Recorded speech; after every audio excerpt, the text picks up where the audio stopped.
In today's episode of Unsolved Mysteries, we're going to be diving into a very sad case from Malaysia known as the Murder of Nurin Jazlin. What's interesting about this case is that an 80-year-old girl mysteriously vanished during one afternoon at a wet market, only to be found dead inside of a gym bag a month after. So, who is Nurin Jazlin? Who murdered her?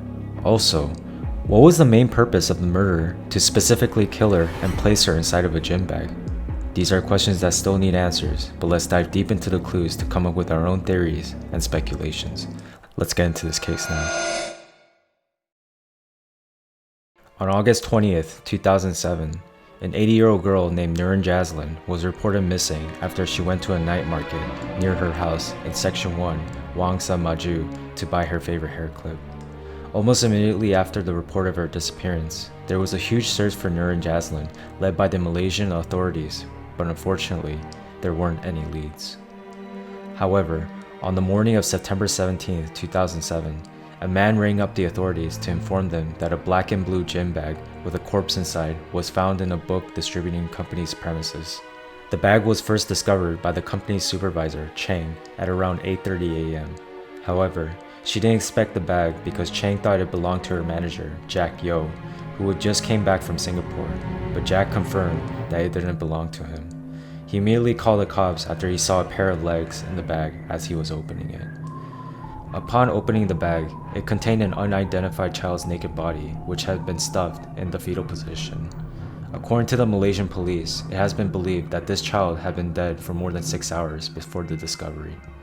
A cucumber and a brinjal were found stuffed inside her genitals and had caused her rectum to rupture, informing the authorities that she was sexually abused and had bacterial infection that strongly contributed to her death. At the time, Nurin Jazlin's parents were not able to identify the body as their daughter's due to the changes in her physical features. Despite the post-mortem report, Nurin's parents didn't accept her death because they believed that their daughter was still alive. Nurin Jazlin's father, Jasmine Abdul Jalil, didn't want to face his daughter's gruesome death, insisting that the body wasn't Nurin, but unfortunately, after DNA tests had been conducted, it was confirmed that the body found in the gym bag was indeed Nurin Jazlin. Her body was later claimed by her family from the Kuala Lumpur hospital, and she was eventually buried at the Muslim cemetery in Taman Ibukota Setapak, Kuala Lumpur on September 21st after Friday noon prayers. The nature of her brutal torture and eventual death at the hands of an unknown assailant is suspected to be a psychopathic killer, which has sparked outrage throughout the country.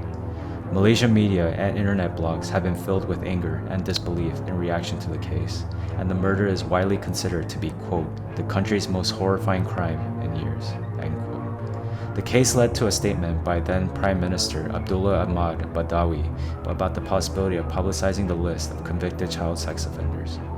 Inspector General of Police Musa Hassan initially suggested that he would investigate whether Nurin's parents had been negligent, which is an offense that could lead to charges under Section 33 of the Child Act of 2001.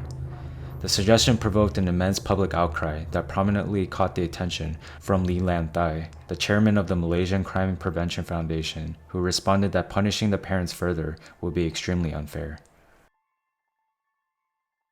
Fast forward to September 21st, 2007, a special team was formed to search for Nurin's murderer, and it was headed by the federal CID director, Christopher Wan Soo Ki. The director took on this case very seriously, and the team had special strategies as well as their own networking system to capture the perpetrators. Nonetheless, the police chief said that there could be a possibility that the suspects had escaped Klang Valley because of the extensive media coverage on the case. Then on September 28th, federal agents raided a shop in Section 7 of Shah Alam, where they arrested 4 men and 1 woman between ages of 27 and 35 in connection with the murder. The woman was released after questioning, while the men were reprimanded to the police custody for 7 days. However, they were released unconditionally 3 days later due to lack of evidence. Police then proceeded to put up an award of 10,000 ringgit for information leading to the arrest of Nurin's killer, and an additional 10,000 ringgit from an anonymous private businessman.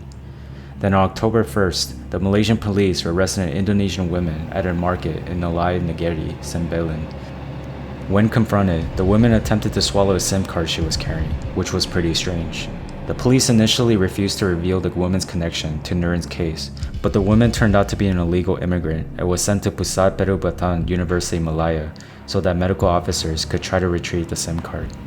The police later revealed that the SIM card was allegedly used to send text messages to the police hotline number that claimed Nurin was in fact with her. Then on October 11, 2007, police released video footage captured by a CCTV camera near a shop lot in Petaling Utama where the sports bag containing the body of an 8-year-old Nurin was found. The CCTV footage was sent on September 26 to the FBI to enhance the clarity of blurred images. The first clip, captured about 1 p.m. on September 16, showed a motorcyclist carrying the sports bag with Nurin's body in it and leaving it at the shop lot. The second clip, which was recorded 1 hour later, showed a woman littering around the shop lot who was later picked up by 3 men arriving at the scene. After nearly a month of investigation, the police released an enhanced version of Nurin's kidnapping video, and in the video, a man was seen carrying a Diadora bag. The man then left the bag at the spot where Nurin's body was found, and in another footage, a woman, clad in a red dress, as well as the 3 men were seen in the area. The enhanced footage, however, failed to reveal the face of the motorcyclist and the license plate of the motorcycle, which left Nurin's murderers to be still remained at large. Then finally in 2018, Nurin's father asked the police to reopen his daughter's case and investigate it using the latest technology. But unfortunately, the father's plea fell on deaf ears, for the case was not reopened, leaving this murder case to go cold.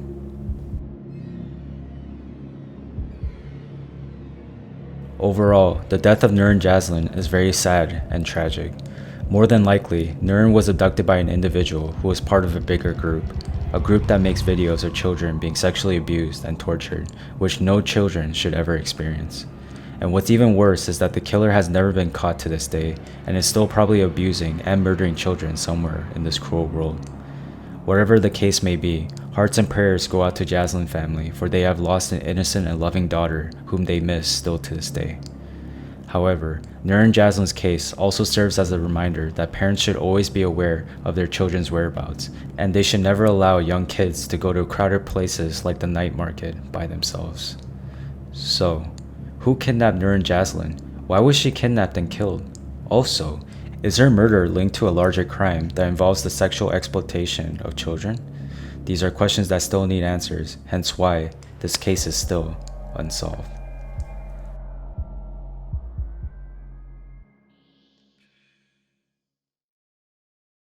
Hey guys and gals, this is MisterShinRamen, and I just want to thank you for making it this far. Did you enjoy the video? If so, it would be greatly appreciated if you can leave a like on this video and subscribe to this channel for more future content. Till next time, stay safe and stay scared.